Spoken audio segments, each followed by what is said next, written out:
سیرت النبی صلی اللہ علیہ وآلہ وسلم، حصہ نمبر 17۔ بسم اللہ الرحمن الرحیم۔ السلام علیکم۔ دستور حیات کے معزز ناظرین کو اس ویڈیو میں خوش آمدید کہتے ہیں۔ اس ویڈیو میں رسول اللہ صلی اللہ علیہ وآلہ وسلم کے چند معجزات اور صلح حدیبیہ کے واقعات کو بیان کیا جا رہا ہے۔ امید کرتے ہیں یہ ویڈیو آپ کو پسند آئے گی۔ تو چلتے ہیں ویڈیو کی جانب۔ آپ صلی اللہ علیہ وآلہ وسلم نے قبیلہ بنی حذیل سے ان کی ناپاک حرکت کا انتقام لینے کا ارادہ فرمایا۔ بنو حذیل نے رجی کے مقام پر حضور صلی اللہ علیہ وآلہ وسلم کے صحابہ کرام رضی اللہ تعالی عنہم کو شہید کیا تھا۔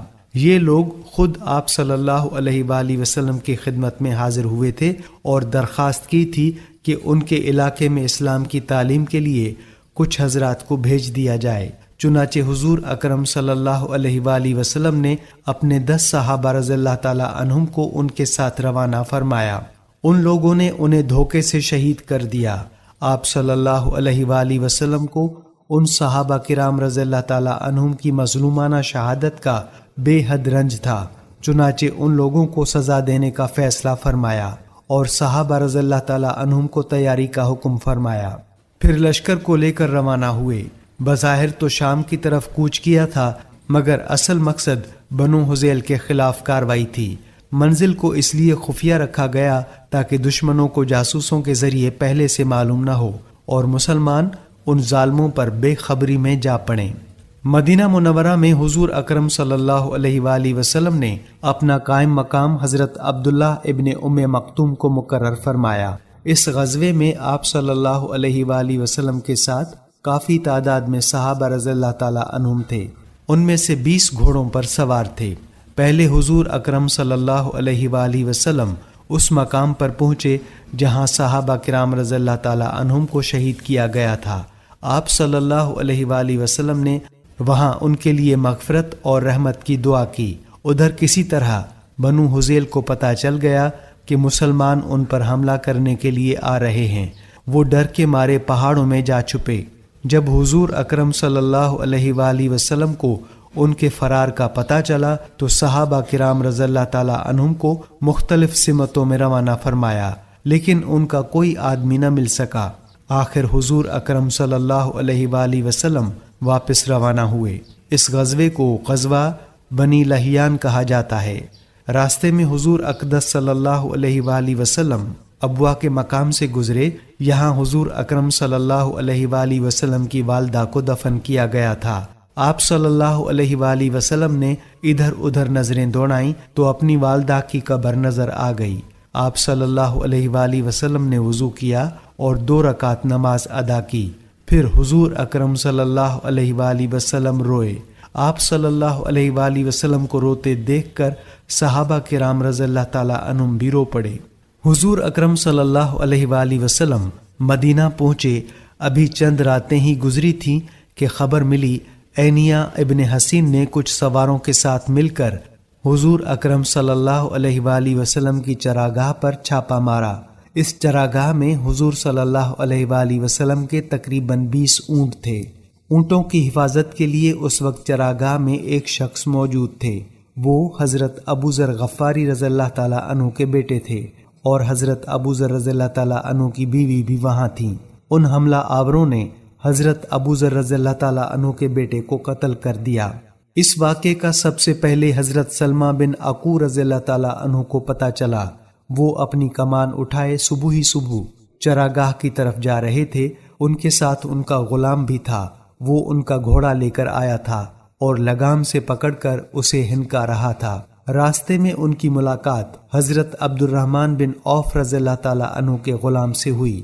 اس نے حضرت سلمہ رضی اللہ تعالی عنہ کو بتایا کہ عینیہ بن حسین نے کچھ سواروں کے ساتھ نبی اکرم صلی اللہ علیہ وآلہ وسلم کی چراگاہ پر چھاپا مارا ہے اور وہ حضور صلی اللہ علیہ وآلہ وسلم کے اونٹوں کو لے گئے ہیں۔ چراگاہ کے محافظ کو انہوں نے قتل کر دیا ہے اور ایک خاتون کو اٹھا کر لے گئے ہیں۔ یہ سنتے ہی حضرت سلمہ رضی اللہ تعالی عنہ نے اپنے غلام سے کہا، اس گھوڑے پر بیٹھ کر روانہ ہو جاؤ اور نبی اکرم صلی اللہ علیہ وآلہ وسلم کو خبر کر دو۔ غلام تو اسی وقت روانہ ہو گیا۔ ساتھ ہی سلمہ رضی اللہ تعالیٰ عنہ ایک ٹیلے پر چڑھ کر پکارے، لوگو دوڑو، کچھ لوگ نبی اکرم صلی اللہ علیہ وآلہ وسلم کے اونٹ لے اڑے ہیں۔ یہ اعلان 3 بار دہرا کر وہ اکیلے ہی لٹیروں کی طرف دوڑ پڑے۔ حضرت سلمہ بن عقو رضی اللہ تعالیٰ عنہ چیتے کسی تیزی سے دوڑے یہاں تک کہ وہ حملہ آوروں تک پہنچ گئے۔ جوں ہی انہوں نے حملہ آوروں کو دیکھا، ان پر تیر اندازی شروع کر دی۔ جب بھی تیر چلاتے تو پکار کر کہتے، لے سنبھال، میں ابن عقو ہوں، آج کا دن ہلاکت اور بربادی کا دن ہے۔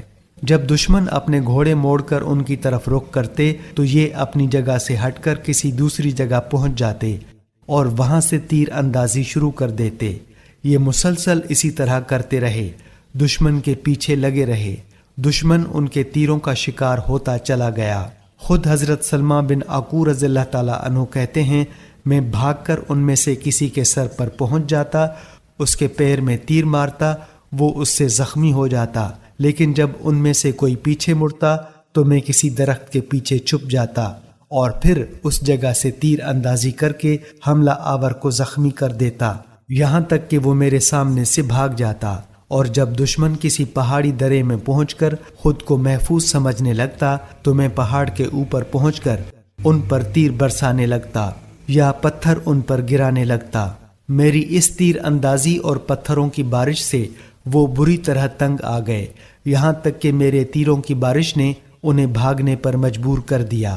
زخمی ہو کر بھاگنے والوں نے 30 سے زیادہ نیزے اور اتنی ہی چادریں راستے میں گرا دیں تاکہ ان کا بوجھ کم ہو اور وہ آسانی سے بھاگ سکیں۔ وہ جو چیز بھی کہیں پھینکتے میں اس پر پتھر رکھ دیتا تاکہ بعد میں ان کو جمع کر سکوں۔ غرض میں ان کے پیچھے لگا رہا، یہاں تک کہ سوائے چند ایک کے وہ تمام اونٹ جو رسول اللہ صلی اللہ علیہ وآلہ وسلم کے تھے پیچھے رہ گئے۔ دشمن آگے نکل گیا اور خود میں بھی ان کے تعاقب میں ان اونٹوں سے آگے نکل آیا۔ اس طرح میں نے حملہ آوروں سے تمام اونٹ چھڑا لیے۔ حضرت صلی اللہ علیہ وآلہ وسلم کو جب سلمہ بن عقو رضی اللہ تعالیٰ عنہ کی پکار کے بارے میں پتہ چلا تو مدینہ منورہ میں اعلان کرا دیا کہ اے اللہ کے سوارو، تیار ہو جاؤ اور سوار ہو کر چلو۔ اس اعلان کے بعد گھڑ سواروں میں سے جو صحابی سب سے پہلے تیار ہو کر آئے وہ حضرت مقداد بن عمرو رضی اللہ تعالیٰ عنہ تھے، انہیں ابن اسود بھی کہا جاتا ہے۔ ان کے بعد حضرت عباد بن بشر رضی اللہ تعالیٰ عنہ آئے، پھر حضرت سعید بن زید رضی اللہ تعالیٰ عنہ آئے، پھر باقی گھڑ سوار صحابہ حضور اقدس صلی اللہ علیہ وآلہ وسلم کے پاس پہنچ گئے۔ حضور اکرم صلی اللہ علیہ وآلہ وسلم نے حضرت سعید بن زید رضی اللہ تعالیٰ عنہ کو ان کا سالار مقرر فرمایا اور حکم فرمایا، تم لوگ روانہ ہو جاؤ، میں باقی لوگوں کے ساتھ تم سے آ ملوں گا۔ چنانچہ یہ گھڑ سوار دستہ دشمن کی تلاش میں نکلا اور دشمن کے سر پر پہنچنے میں کامیاب ہو گیا۔ سواروں میں سب سے پہلے جو شخص دشمن تک پہنچا ان کا نام محضر بن فضلہ تھا، انہیں اخرم اسدی بھی کہا جاتا ہے۔ یہ آگے بڑھ کر دشمن کے سامنے جا کھڑے ہوئے اور بولے، اے ملعون لوگو، ٹھہر جاؤ، مہاجرین اور انصار تمہارے مقابلے پر نکل پڑے ہیں۔ اخرم اسدی رضی اللہ تعالیٰ عنہ سب سے پہلے دشمن کے قریب پہنچ گئے، ان کی طرف بڑھنے لگے تو حضرت سلمہ بن عقو رضی اللہ تعالیٰ عنہ نے اپنے مورچے سے نکل کر ان کے گھوڑوں کی لگام پکڑ لی اور بولے، اے اخزم، ابھی دشمن پر حملہ نہ کریں، رسول اللہ صلی اللہ علیہ وآلہ وسلم اور ان کے اصحاب کو آنے دیں۔ یہ سن کر اخرم اسدی رضی اللہ تعالیٰ عنہ بولے، سلمہ، اگر تم اللہ تعالیٰ اور قیامت کے دن پر ایمان رکھتے ہو اور یہ جانتے ہو کہ جنت بھی برحق ہے اور دوزخ بھی برحق ہے تو میرے اور شہادت کے درمیان سے ہٹ جاؤ۔ ان کے الفاظ سن کر سلمہ رضی اللہ تعالیٰ عنہ نے ان کے گھوڑے کی لگام چھوڑ دی، وہ فوراً آگے بڑھے، انہوں نے وار کر کے ایک دشمن کے گھوڑے کو زخمی کر دیا۔ اسی وقت ایک اور دشمن نے اخرم اسدی رضی اللہ تعالیٰ عنہ کو نیزہ دے مارا، وہ شہید ہو گئے۔ ایسے میں حضرت ابو قتادہ رضی اللہ تعالیٰ عنہ وہاں پہنچ گئے، ایک دشمن نے ان کے گھوڑے پر وار کیا، گھوڑا زخمی ہو گیا۔ حضرت ابو قتادہ رضی اللہ تعالیٰ عنہ نے فوراً اس پر وار کر کے اسے قتل کر دیا۔ اسی وقت ایک گھڑ سوار ان کے مقابلے پر آیا، اس کا نام مسعدہ فزاری تھا۔ آتے ہی کہنے لگا، تم مجھ سے کس طرح مقابلہ کرنا پسند کرو گے، تلوار بازی، نیزہ بازی یا پھر کشتی؟ ابو قتادہ رضی اللہ تعالیٰ عنہ بولے جو تم پسند کرو۔ اس پر اس نے کشتی لڑنا پسند کیا۔ وہ گھوڑے سے اتر آیا، اپنی تلوار درخت سے لٹکا دی۔ حضرت ابو قتادہ رضی اللہ تعالیٰ عنہ بھی گھوڑے سے اتر آئے، انہوں نے بھی تلوار درخت سے لٹکا دی۔ اب دونوں میں کشتی شروع ہوئی۔ آخر اللہ تعالیٰ نے حضرت ابو قتادہ رضی اللہ تعالیٰ عنہ کو فتح یاب فرمایا۔ انہوں نے درخت سے لٹکی تلوار کھینچ لی اور اسے قتل کر دیا۔ پھر انہوں نے مسعدہ کے بھتیجے پر حملہ کیا، اس نے خوف زدہ ہو کر باقی اونٹوں کو چھوڑ دیا۔ حضرت ابو قتادہ رضی اللہ تعالیٰ عنہ اونٹوں کو لے کر لوٹے تو حضور اکرم صلی اللہ علیہ وآلہ وسلم تشریف لاتے نظر آئے۔ حضور اکرم صلی اللہ علیہ وآلہ وسلم نے اونٹوں کو ساتھ میں دیکھ کر فرمایا، ابو قتادہ تمہارا چہرہ روشن ہو۔ اس پر انہوں نے کہا، اے اللہ کے رسول، آپ کا چہرہ بھی روشن رہے۔ اس کے بعد آپ صلی اللہ علیہ وآلہ وسلم نے ان سے فرمایا، اللہ تم میں، تمہاری اولاد میں اور اولاد کی اولاد میں برکت عطا فرمائے۔ ایسے میں آپ صلی اللہ علیہ وآلہ وسلم کی نظر ان کی پیشانی پر پڑی، وہاں ایک زخم تھا اور تیر کا پھل زخم ہی میں رہ گیا تھا۔ حضور نبی کریم صلی اللہ علیہ وآلہ وسلم نے تیر کا وہ حصہ آہستہ سے نکال دیا، پھر ان کے زخم پر اپنا لعاب دہن لگایا اور اپنی ہتھیلی زخم پر رکھ دی۔ حضرت قتادہ رضی اللہ تعالیٰ عنہ کہتے ہیں، قسم ہے اس ذات کی جس نے آپ صلی اللہ علیہ وآلہ وسلم کو نبوت سے سرفراز فرمایا، آپ نے جو ہی زخم پر ہاتھ رکھا تکلیف بالکل غائب ہو گئی۔ اس کے بعد حضور نبی کریم صلی اللہ علیہ وآلہ وسلم نے حضرت ابو قتادہ رضی اللہ تعالیٰ عنہ کو مسعدہ کا گھوڑا اور اس کے ہتھیار عطا فرمائے اور انہیں دعا دی۔ حضرت ابو قتادہ اور حضرت سلمہ بن عقو رضی اللہ تعالیٰ عنہما کے بارے میں حضور نبی کریم صلی اللہ علیہ وآلہ وسلم نے اس موقع پر فرمایا، ہمارے سواروں میں بہترین سوار ابو قتادہ ہیں اور ہمارے پیدل مجاہدین میں بہترین پیدل سلمہ ہیں۔ پھر حضور نبی کریم صلی اللہ علیہ وآلہ وسلم مدینہ منورہ کی طرف روانہ ہوئے۔ کچھ دن بعد حضور اقدس صلی اللہ علیہ وآلہ وسلم نے ایک خواب دیکھا، یہ کہ آپ صلی اللہ علیہ وآلہ وسلم اپنے صحابہ کرام کے ساتھ امن کی حالت میں مکے میں داخل ہو رہے ہیں۔ پھر عمرہ کرنے کے بعد آپ صلی اللہ علیہ وآلہ وسلم اور صحابہ نے بال منڈوائے ہیں اور کچھ نے بال کتروائے ہیں، اور یہ کہ آپ صلی اللہ علیہ وآلہ وسلم بیت اللہ میں داخل ہوئے ہیں۔ پھر آپ صلی اللہ علیہ وآلہ وسلم نے بیت اللہ کی چابی لی اور عرفات میں قیام کرنے والوں کے ساتھ قیام کیا۔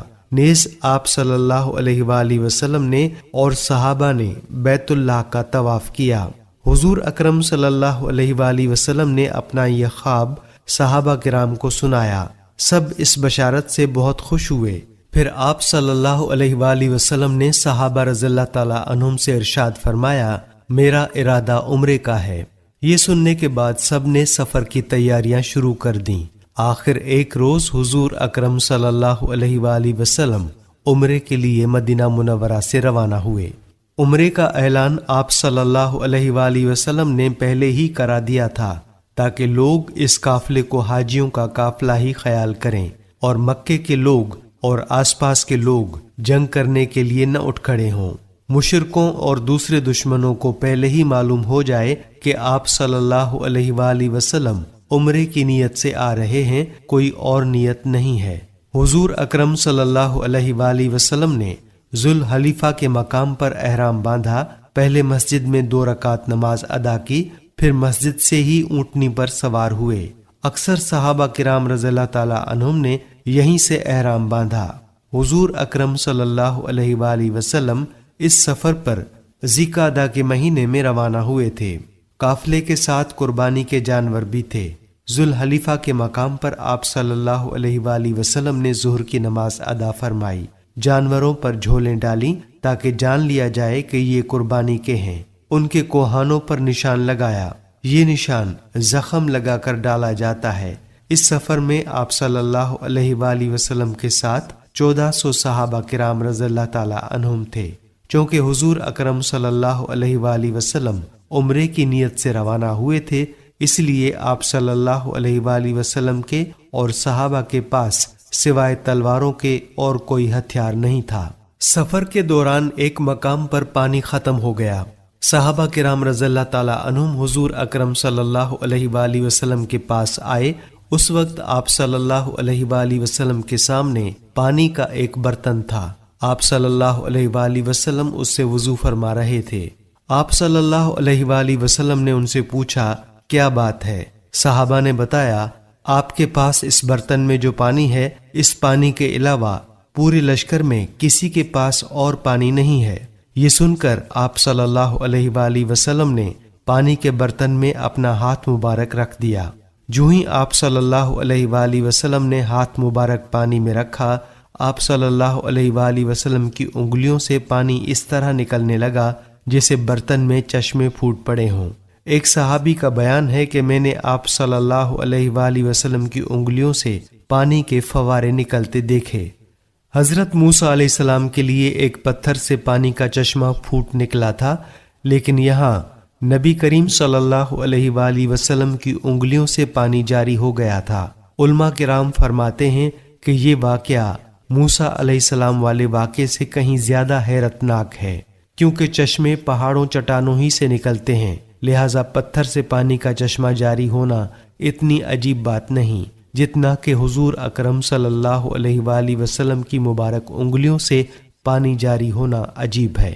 حضرت جابر رضی اللہ تعالیٰ عنہ کہتے ہیں جو ہی پانی کا یہ چشمہ پھوٹا ہم سب پانی پینے لگے، ہم نے پیا بھی اور اس پانی سے وضو بھی کیا اور اپنے برتن بھی بھرے۔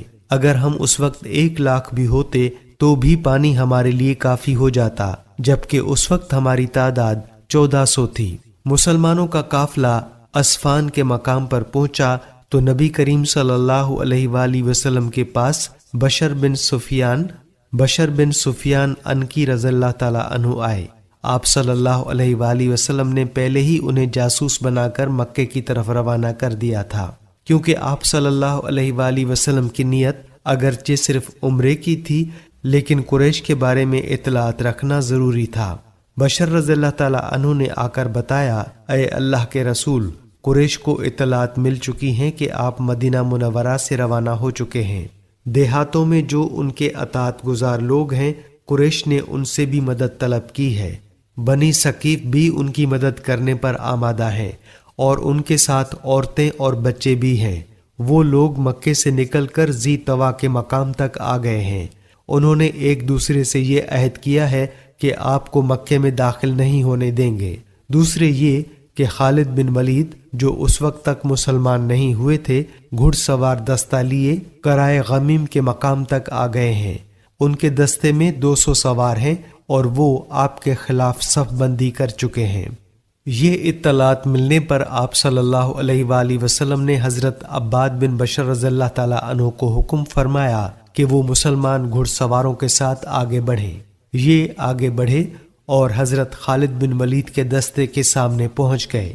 انہوں نے بھی صف بندی کر لی۔ نماز کا وقت ہوا تو حضور نبی کریم صلی اللہ علیہ وآلہ وسلم نے نماز شروع کی۔ جب مسلمان نماز سے فارغ ہوئے تو کچھ مشرکوں نے کہا، ہم نے ایک اچھا موقع گنوا دیا، ہم اس وقت ان پر حملہ کر سکتے تھے جبکہ یہ نماز پڑھ رہے تھے، ہم اس وقت آسانی سے انہیں ختم کر سکتے تھے۔ ایک اور مشرک نے کہا، کوئی بات نہیں، ایک اور نماز کا وقت آ رہا ہے اور نماز ان لوگوں کو اپنی جان سے بھی عزیز ہے، ظاہر ہے یہ نماز پڑھے بغیر تو رہیں گے نہیں، سو ہم اس وقت ان پر حملہ کریں گے۔ نماز عصر کا وقت ہوا تو اللہ تعالیٰ نے حضور نبی کریم صلی اللہ علیہ وآلہ وسلم کے پاس حضرت جبرائیل علیہ السلام کو بھیج دیا۔ وہ صلاۃ خوف کی آیت لے کر آئے تھے جس میں اللہ تعالیٰ نے فرمایا، ترجمہ، اور جب آپ ان کے درمیان ہوں اور آپ انہیں نماز پڑھانا چاہیں تو یوں کرنا چاہیے کہ لشکر کا ایک گروہ تو آپ کے ساتھ کھڑا ہو جائے اور وہ لوگ ہتھیار لے لیں، پھر جب یہ لوگ سجدہ کر چکیں تو یہ لوگ آپ کے پیچھے آ جائیں اور دوسرا گروہ جس نے نماز نہیں پڑھی آ جائے اور آپ کے ساتھ نماز پڑھ لے، اور یہ لوگ اپنے بچاؤ کا سامان ہتھیار وغیرہ لے لیں۔ سورہ نساء۔ چنانچہ اس طرح نماز ادا کی گئی۔ یہ نماز خوف تھی، یعنی جب دشمن سے مقابلہ ہو تو آدھا لشکر پیچھے ہٹ کر 2 رکعت ادا کر لے اور واپس اپنی جگہ پر آ جائے، باقی جو لوگ رہ گئے ہیں اب وہ جا کر 2 رکعت ادا کریں۔ اس نماز کی ادائیگی کا تفصیلی طریقہ فقہ کی کتاب میں دیکھا جا سکتا ہے۔ مسلمانوں نے جب عصر کی نماز اس طرح ادا کی تو مشرک بول اٹھے، افسوس ہم نے ان کے خلاف جو سوچا تھا اس پر عمل نہ کر سکے۔ ادھر حضور اقدس صلی اللہ علیہ وآلہ وسلم کو اطلاع ملی کہ قریش مکہ آپ کو بیت اللہ کی زیارت سے روکنے کا فیصلہ کر چکے ہیں، تو آپ صلی اللہ علیہ وآلہ وسلم نے صحابہ کرام رضی اللہ تعالی عنہم سے اس بارے میں مشورہ کیا اور ان سے فرمایا، لوگو مجھے مشورہ دو، کیا تم یہ چاہتے ہو کہ ہم بیت اللہ کی زیارت کا فیصلہ کر لیں اور جو بھی ہمیں اس سے روکے اس سے جنگ کریں؟ آپ صلی اللہ علیہ وآلہ وسلم کی یہ بات سن کر حضرت صدیق اکبر رضی اللہ تعالی عنہ نے کہا، اے اللہ کے رسول، آپ صرف بیت اللہ کی زیارت کا ارادہ فرما کر نکلے ہیں، آپ کا مقصد جنگ اور خون ریزی ہرگز نہیں، اس لیے آپ اسی ارادے کے ساتھ آگے بڑھتے رہیں، اگر کوئی ہمیں اس زیارت سے روکے گا تو اس سے جنگ کریں گے۔ حضرت مقداد رضی اللہ تعالی عنہ نے کہا، اے اللہ کے رسول، ہم آپ سے وہ نہیں کہیں گے جو بنی اسرائیل نے موسیٰ علیہ السلام سے کہا تھا کہ تم اور تمہارا رب جا کر جنگ کرو، ہم تو یہاں بیٹھے ہیں۔ ہم تو آپ سے یہ کہتے ہیں کہ آپ اور آپ کا رب جنگ کریں، ہم بھی آپ کے ساتھ جنگ کریں گے، اور اے اللہ کے رسول، اللہ کی قسم، اگر آپ ہمیں لے کر برق غماد بھی جانا چاہیں تو ہم آپ کے ساتھ ہوں گے، ہم میں سے ایک شخص بھی پسو پیش نہیں کرے گا۔ برق غماد مدینہ منورہ سے بہت دور دراز کے ایک مقام کا نام تھا۔ ان دونوں حضرات کی رائے سننے کے بعد آپ صلی اللہ علیہ وآلہ وسلم نے فرمایا، بس تو پھر اللہ کا نام لے کر آگے بڑھو۔ چنانچہ مسلمان آگے روانہ ہوئے، یہاں تک کہ حدیبیہ کے مقام پر پہنچے۔ اس جگہ حضور اکرم صلی اللہ علیہ وآلہ وسلم کی اونٹنی خود بخود بیٹھ گئی۔ لوگوں نے اسے اٹھانا چاہا لیکن وہ نہ اٹھی۔ لوگوں نے کہا، قصوہ اڑ گئی ہے۔ حضور اکرم صلی اللہ علیہ وآلہ وسلم نے یہ سن کر ارشاد فرمایا، یہ اڑی نہیں اور نہ اڑنے کی اس کی عادت ہے، بلکہ اسے اس ذات نے روک لیا ہے جس نے ابراہہ کے لشکر کو مکے میں داخل ہونے سے روک دیا تھا۔ مطلب یہ تھا کہ قصوہ خود نہیں رکی، اللہ کے حکم سے رکی ہے۔ حضور اکرم صلی اللہ علیہ وآلہ وسلم نے اس مقام پر قیام کا حکم فرمایا۔ اس پر صحابہ نے عرض کیا، اللہ کے رسول، یہاں پانی نہیں ہے۔ یہ سن کر حضور اکرم صلی اللہ علیہ وآلہ وسلم نے اپنے ترکش سے ایک تیر نکال کر ناجیہ بن جندب رضی اللہ تعالی عنہ کو دیا، جو آپ صلی اللہ علیہ وآلہ وسلم کی قربانی کے جانوروں کے نگران تھے۔ حضور اقدس صلی اللہ علیہ وآلہ وسلم نے حکم فرمایا کہ یہ تیر کسی گڑھے میں گاڑ دو۔ تیر ایک ایسے گڑھے میں گاڑ دیا گیا جس میں تھوڑا سا پانی موجود تھا۔ فوراً ہی اس میں سے میٹھے پانی کا چشمہ ابلنے لگا، یہاں تک کہ تمام لوگوں نے پانی پی لیا۔ جانوروں کو بھی پانی پلایا، پھر سب جانور اسی گڑھے کے گرد بیٹھ گئے۔ جب تک تیر اس گڑھے میں لگا رہا اس میں سے پانی ابلتا رہا۔ گڑھے سے پانی ابلنے کی خبریں قریش تک بھی پہنچ گئیں۔ ابو سفیان نے لوگوں سے کہا، ہم نے سنا ہے حدیبیہ کے مقام پر کوئی گڑھا ظاہر ہوا ہے، اس میں سے پانی کا چشمہ پھوٹ پڑا ہے، ذرا ہمیں بھی تو دکھاؤ، محمد نے یہ کیا کرشمہ دکھایا ہے؟ چنانچہ انہوں نے وہاں جا کر اس گڑھے کو دیکھا، گڑھے میں لگے تیر کی جڑ سے پانی نکل رہا تھا۔ یہ دیکھ کر ابو سفیان اور ان کے ساتھی کہنے لگے، اس جیسا واقعہ تو ہم نے کہیں نہیں دیکھا، یہ محمد صلی اللہ علیہ وآلہ وسلم کا چھوٹا سا جادو ہے۔ حدیبیہ پہنچ کر نبی کریم صلی اللہ علیہ وآلہ وسلم نے قریش کی طرف قاصد بھیجنے کا ارادہ فرمایا تاکہ بات چیت ہو سکے، کفار پر واضح ہو جائے کہ مسلمان لڑائی کے ارادے سے نہیں آئے بلکہ عمرہ کرنے کی نیت سے آئے ہیں۔ اس غرض کے لیے 2 یا 3 قاصد بھیجے گئے لیکن بات نہ بن سکی۔ آخر حضور اکرم صلی اللہ علیہ وآلہ وسلم نے سیدنا عثمان بن عفان رضی اللہ تعالی عنہ کو بھیجا اور انہیں یہ حکم دیا کہ وہ مکے میں ان مسلمان مردوں اور عورتوں کے پاس بھی جائیں جو وہاں پھنسے ہوئے ہیں، انہیں فتح کی خوشخبری سنائیں اور یہ خبر دیں کہ بہت جلد اللہ تعالیٰ مکے میں اپنے دین کو سر بلند فرمائیں گے، یہاں تک کہ وہاں کسی کو اپنا ایمان چھپانے کی ضرورت نہیں رہے گی۔ غرض حضرت صلی اللہ علیہ وآلہ وسلم کے حکم پر حضرت عثمان رضی اللہ تعالی عنہ مکے کی طرف روانہ ہوئے۔ مکے میں داخل ہونے سے پہلے سیدنا عثمان رضی اللہ تعالی عنہ نے ابان بن سعید کی پناہ لی، جو کہ اس وقت تک مسلمان نہیں ہوئے تھے، بعد میں مسلمان ہوئے۔ ابان بن سعید نے حضرت عثمان رضی اللہ تعالی عنہ کی پناہ منظور کر لی۔ انہوں نے حضرت عثمان رضی اللہ تعالی عنہ کو اپنے آگے کر لیا، خود ان کے پیچھے چلے تاکہ لوگ جان لیں یہ ان کی پناہ میں ہیں۔ اس طرح حضرت عثمان رضی اللہ تعالی عنہ قریش مکہ تک پہنچے، انہیں رحمت عالم صلی اللہ علیہ وآلہ وسلم کا پیغام پہنچایا۔ جواب میں قریش نے کہا، محمد صلی اللہ علیہ وآلہ وسلم ہماری مرضی کے خلاف کبھی مکے میں داخل نہیں ہو سکتے، ہاں تم چاہو تو بیت اللہ کا طواف کر لو۔ اس پر حضرت عثمان رضی اللہ تعالی عنہ نے جواب دیا، یہ کیسے ہو سکتا ہے کہ میں رسول اللہ صلی اللہ علیہ وآلہ وسلم کے بغیر طواف کر لوں؟ قریش نے بات چیت کے سلسلے میں حضرت عثمان رضی اللہ تعالی عنہ کو 3 دن تک روکے رکھا۔ ایسے میں کسی نے یہ خبر اڑا دی کہ قریش نے حضرت عثمان رضی اللہ تعالی عنہ کو شہید کر دیا ہے۔ اس پر نبی کریم صلی اللہ علیہ وآلہ وسلم نے غمزدہ ہو کر ارشاد فرمایا، اب ہم اس وقت تک نہیں جائیں گے جب تک دشمن سے جنگ نہیں کر لیں گے۔ اس کے بعد آپ صلی اللہ علیہ وآلہ وسلم نے فرمایا، اللہ تعالیٰ نے مجھے مسلمانوں سے بیعت لینے کا حکم فرمایا ہے۔ حضور اکرم صلی اللہ علیہ وآلہ وسلم کی بات پر حضرت عمر رضی اللہ تعالی عنہ نے پکار کر بیعت کا اعلان کیا۔ اس اعلان پر سب لوگ بیعت کے لیے جمع ہو گئے۔ آپ صلی اللہ علیہ وآلہ وسلم اس وقت ایک درخت کے نیچے تشریف فرما تھے۔ صحابہ کرام نے حضور اکرم صلی اللہ علیہ وآلہ وسلم سے ان باتوں پر بیعت کی۔ کسی حالت میں آپ کا ساتھ چھوڑ کر نہیں بھاگیں گے، فتح حاصل کریں گے یا شہید ہو جائیں گے۔ مطلب یہ کہ یہ بیعت موت پر بیعت تھی۔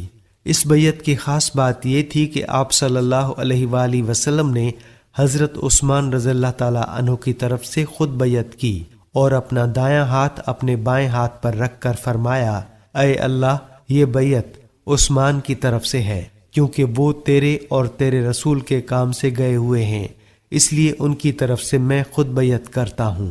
پھر 1400 صحابہ کرام رضی اللہ تعالی عنہم نے حضور اکرم صلی اللہ علیہ وآلہ وسلم سے باری باری بیعت کی۔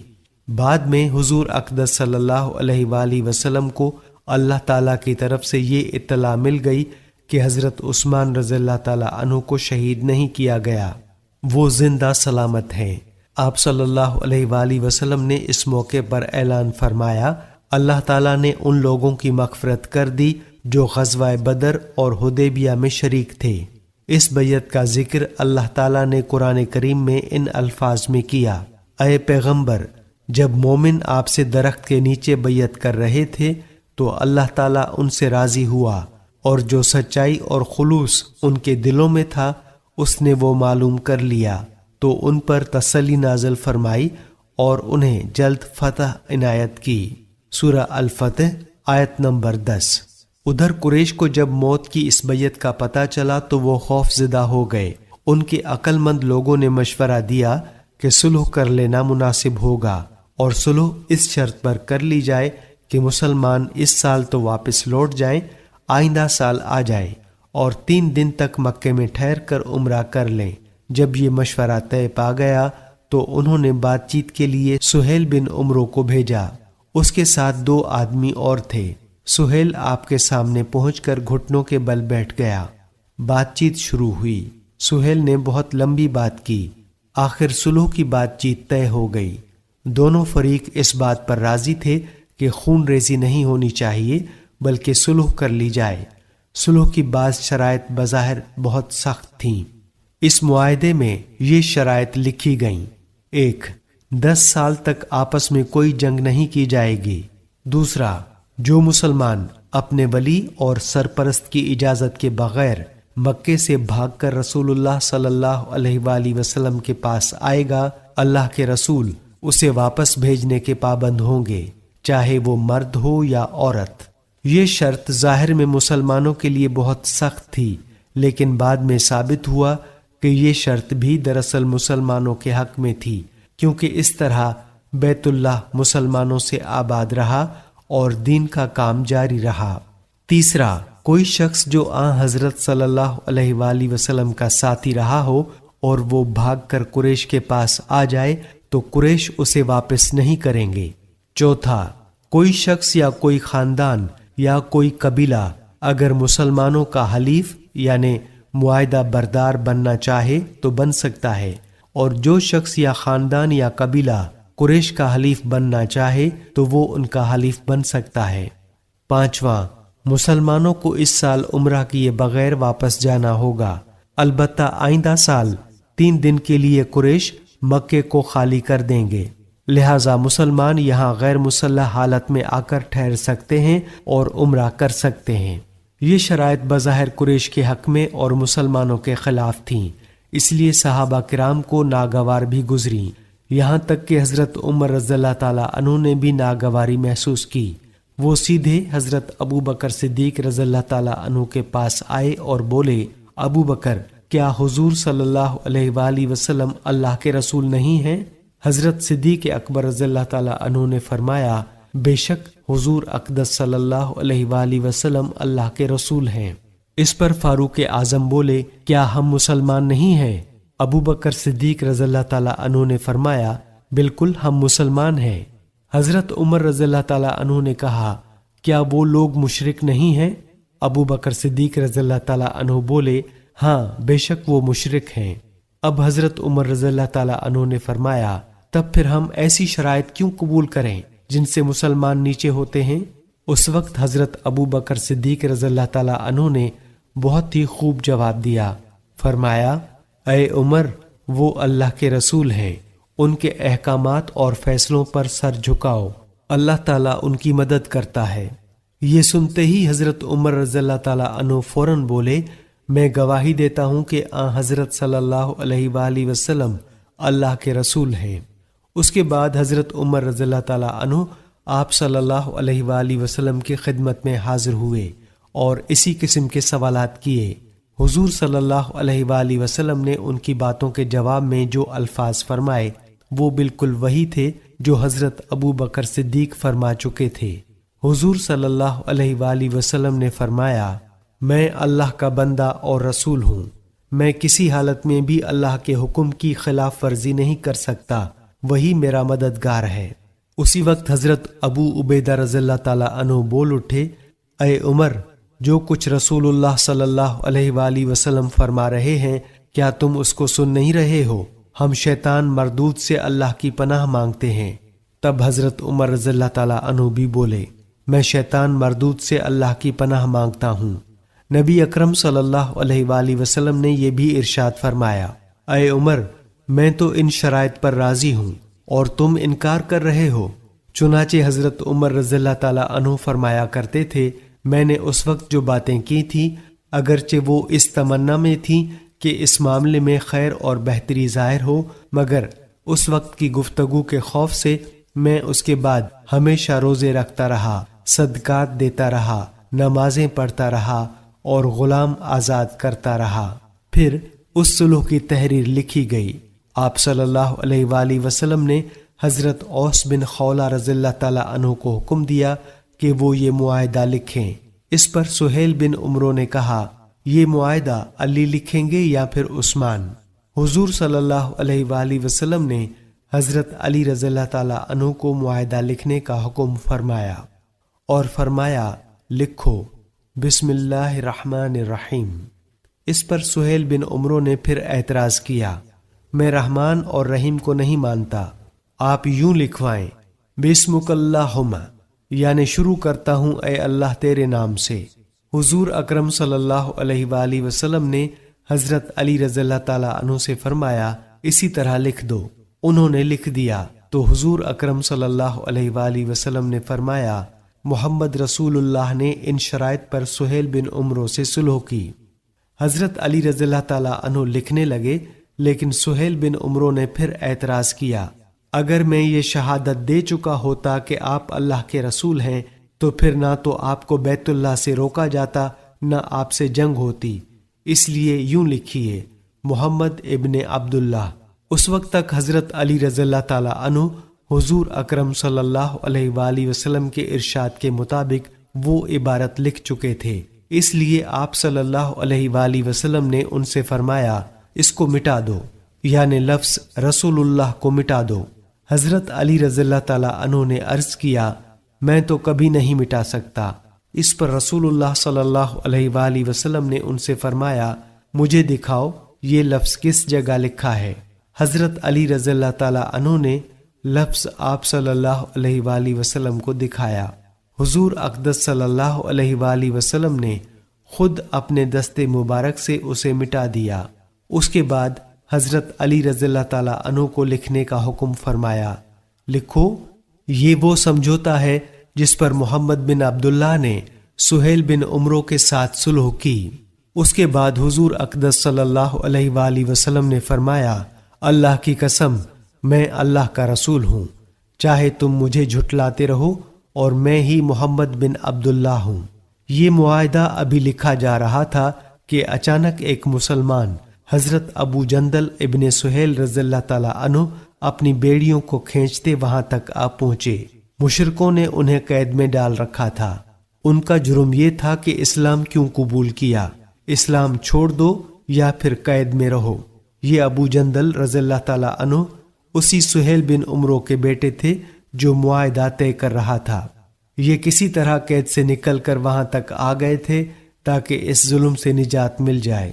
انہیں دیکھ کر سب مسلمان خوش ہو گئے اور جان بچا کر نکل آنے پر انہیں مبارکباد دینے لگے۔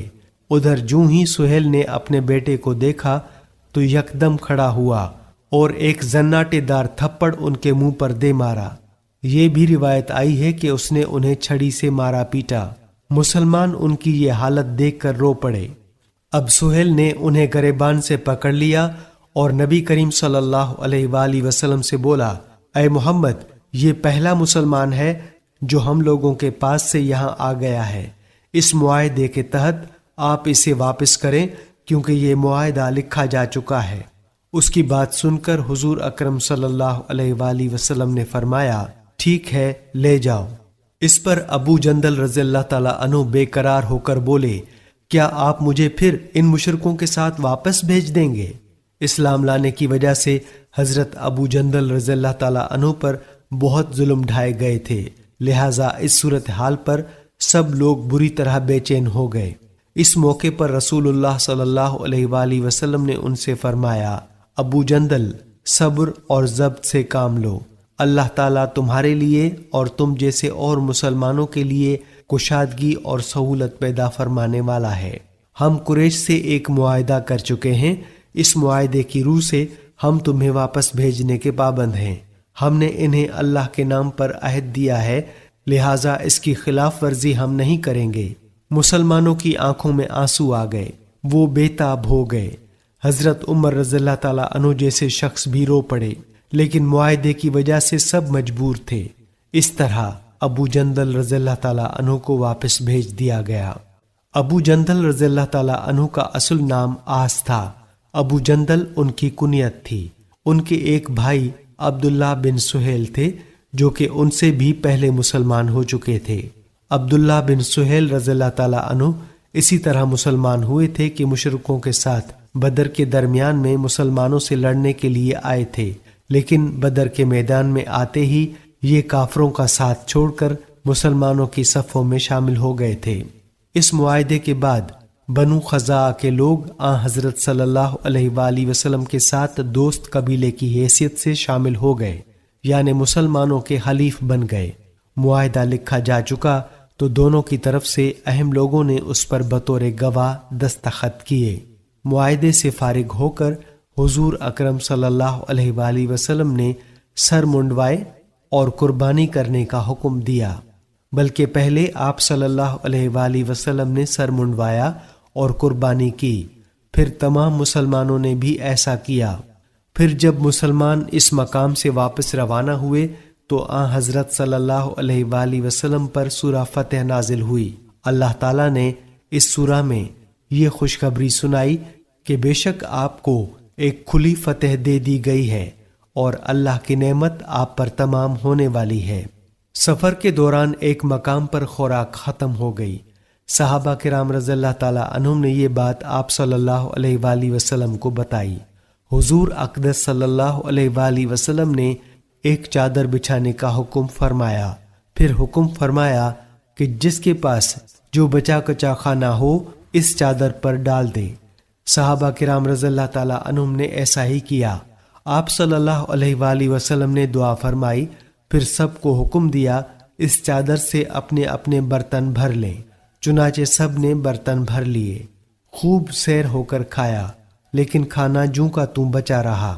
اس موقع پر حضور اقدس صلی اللہ علیہ وآلہ وسلم ہنس پڑے اور ارشاد فرمایا، اشہد ان لا الہ الا اللہ وانی رسول اللہ۔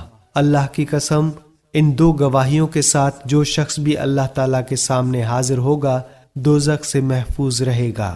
جب حضور اقدس صلی اللہ علیہ وآلہ وسلم پر سورہ فتح نازل ہوئی تو جبرائیل علیہ السلام نے عرض کیا، اے اللہ کے رسول، آپ کو یہ فتح مبارک ہو۔ اس پر صحابہ کرام رضی اللہ تعالیٰ عنہم نے بھی آپ صلی اللہ علیہ وآلہ وسلم کو مبارکباد دی۔ حضرت ابو بکر صدیق رضی اللہ تعالیٰ عنہ فرماتے ہیں، اسلام میں صلح حدیبیہ سے بڑی مسلمانوں کو کوئی فتح نہیں ہوئی، یعنی یہ اس قدر بڑی فتح تھی جبکہ لوگ اس کی حقیقت کو اس وقت بالکل نہیں سمجھ سکے تھے جب معاہدہ لکھا جا رہا تھا۔ سہیل بن عمرو جنہوں نے یہ معاہدہ لکھا تھا بعد میں مسلمان ہو گئے تھے۔ حجۃ الوداع کے موقع پر انہیں اس جگہ پر کھڑے دیکھا گیا تھا جہاں قربانیاں کی جاتی ہیں۔ وہ حضور اکرم صلی اللہ علیہ وآلہ وسلم کو قربانی کے جانور پیش کر رہے تھے اور حضور اکرم صلی اللہ علیہ وآلہ وسلم اپنے دست مبارک سے انہیں ذبح کر رہے تھے۔ اس کے بعد سہیل بن عمرو رضی اللہ تعالیٰ عنہ نے حضور اقدس صلی اللہ علیہ وآلہ وسلم کا سر منڈانے کے لیے حجام کو بلایا۔